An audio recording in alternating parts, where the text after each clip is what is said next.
I still remember the exact second the words left my mother's mouth.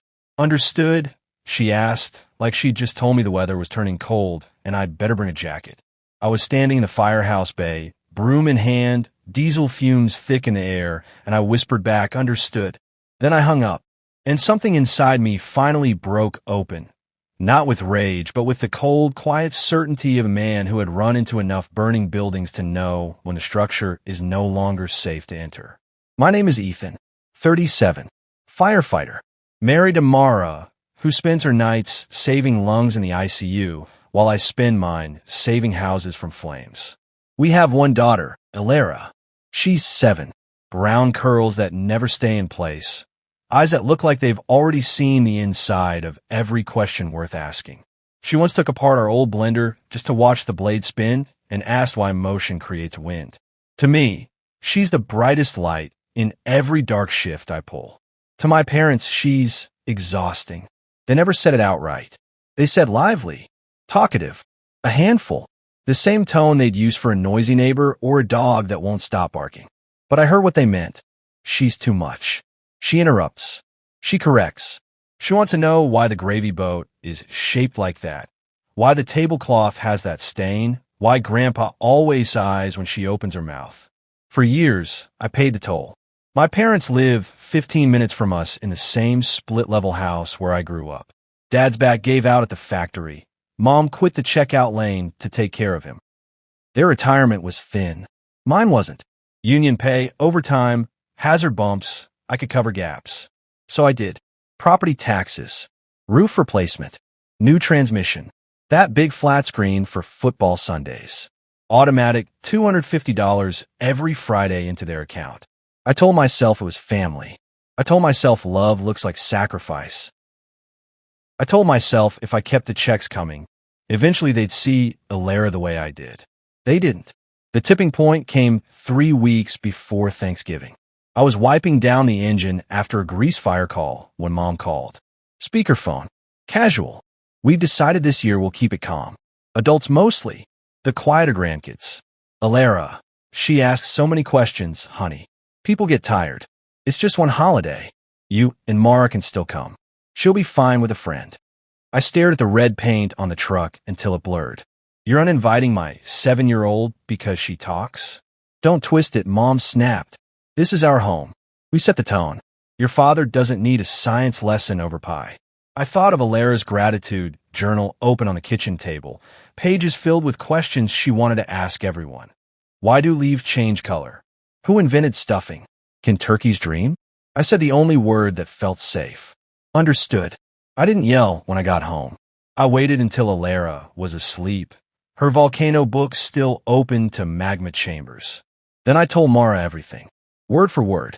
Mara's hands froze on the dish towel. Her voice came out low. So we're not going? No. What now? I looked at our budget spreadsheet glowing on the laptop. Saw the recurring transfer labeled parents support. $13,000 last year alone, not counting the emergencies. I'm done buying their approval, I said, and I'm done letting them decide who gets to sit at the table. The next morning, I canceled every automatic payment. Screenshot. Save in a folder I named enough. Then I opened a new savings account, labeled it Alara's Wonder Fund. Transferred in the money I'd earmarked for their kitchen reno. Mara watched me. You're really doing this. If they don't want her curiosity, I'll build a place where every question is celebrated. I'd never rented a venue before. The community center had a cancellation. Big hall, scuffed wood floor, decent sound system. I booked it for Thanksgiving afternoon. Posted in our group chats. Change of plans. Hosting our own. Kids welcome. Questions required. Bring a dish or just yourself. Curious hearts especially invited. The yes poured in. Firehouse buddies. Alara's art teacher. The librarian who lets her climb the step stool to reach the science shelves. Neighbors. Mara's co-workers. Even my cousin who once spent an hour explaining circuits to Alara while everyone else watched football. 60 people said they'd come. Thanksgiving morning, Alara wore her favorite Galaxy dress and asked if we could bring extra markers in case people want to draw their questions. We covered tables in butcher paper, crayons everywhere, a sign in Sharpie, ask anything. The room filled with laughter, clinking plates, kids racing between legs. A friend DJ'd and let Alara test the mic. She asked the whole room why echoes happened and got 20 answers shouted back with smiles. No one sighed. No one rolled eyes. No one told her to eat quietly. My phone lit up around 3 p.m. I stepped outside into the crisp November air, turkey smell clinging to my shirt. "What the hell is this?" she hissed. "A banquet hall? Posting pictures like we're the bad guys? We're your family." I watched through the glass door as Alara stood on a chair, marker in hand, writing, "Why do hearts beat faster when we're happy?" while strangers cheered her on. "Real family shows up," I said quietly. She started yelling about embarrassment, about lies to relatives, about how I'd humiliated them. I didn't argue. I just said, "You chose peaceful. Ich chose grateful." Then I hung up. Inside, someone cranked the music. Alara ran over, hugged my leg. "Dad," Mrs. Rivera said my question about stars was the best one today. I knelt down, kissed her forehead. Because it was.